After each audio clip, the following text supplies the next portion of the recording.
YouTube channel Legal Blogs by Sonal Alagh. I'm a practicing advocate in courts of India, and I'm also one of the founding partner to a boutique law firm, alagh&Kapoor Law Offices, based out of Delhi in India. The law firm is predominantly into commercial dispute resolution, and my area of specialization has been more into financial, insolvency and debt recovery laws.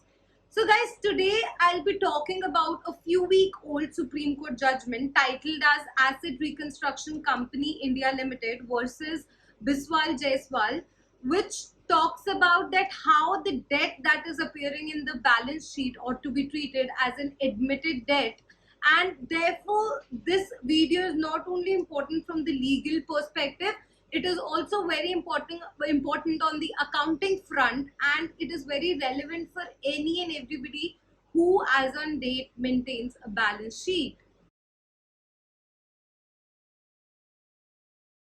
Before we actually get on to the merits of this case, there are certain controversial background that this judgment holds. So last year, a 3-member bench of National Company Law Appellate Tribunal had doubted the correctness of the decision that was rendered by a 5-member bench of National Company Law Appellate Tribunal in the case of V. Padma Kumar versus Stressed Asset Stabilization Fund and another, which had actually held that entries in books of accounts or balance sheets will not amount to acknowledgement of debt under Section 18 of the Limitation Act.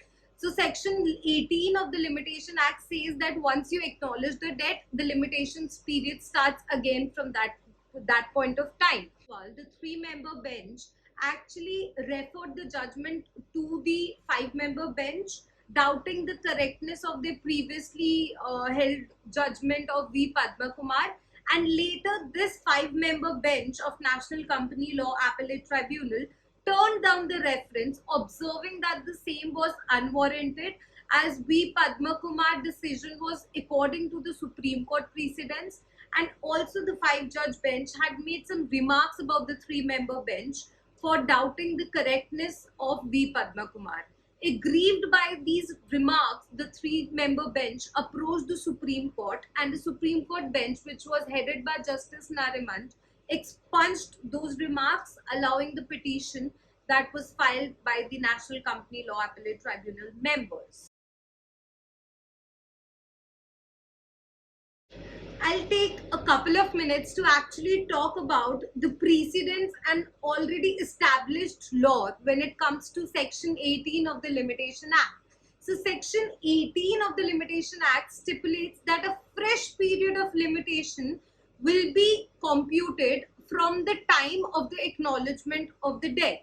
And it is a very settled law that entries in balance sheet of a company amounts to acknowledgement of debt under Section 18 of the Act, and allows the party to compute a fresh period of limitation from the date of that acknowledgement.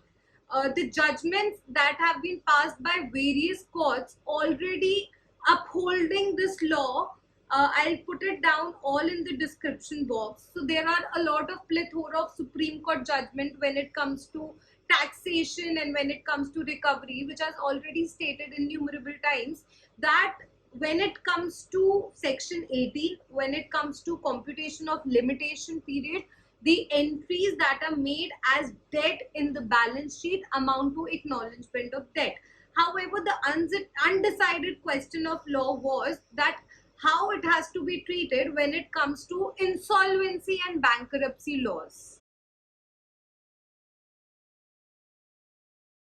Despite of the law being very clearly and crisply laid down by the Supreme Court in plethora of judgments, the same question, the issue of acknowledgement of debt, came before National Company Law Appellate Tribunal, a 5-member bench of National Company Law Appellate Tribunal, in V. Padma Kumar versus Stressed Asset Stabilization Fund and another. And in the said judgment, the 5-member bench held that a judgment or a decree that is passed by a court for recovery of money, by a civil court, or even by a debt recovery tribunal cannot extend or shift forward the date of default for the purpose of computation of limitation, for the purpose of initiating an application under the Insolvency and Bankruptcy Code. And in the same judgment, the five-member bench also held that since filing of a balance sheet is a process that has to be followed under Companies Act, otherwise it has criminal repercussions, penal repercussions to the same, and therefore that cannot amount to an acknowledgement of a debt. And balance sheet or annual return statements cannot be treated as acknowledgement, especially for the purpose of computation of limitation under section 18.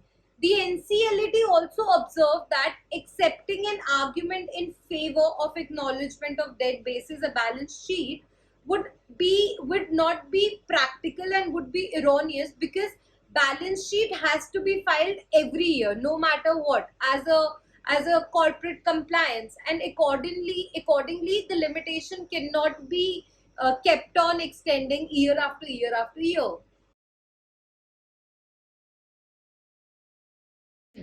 Now, a similar kind of question with respect to acknowledgement of debt that is mentioned in balance sheet.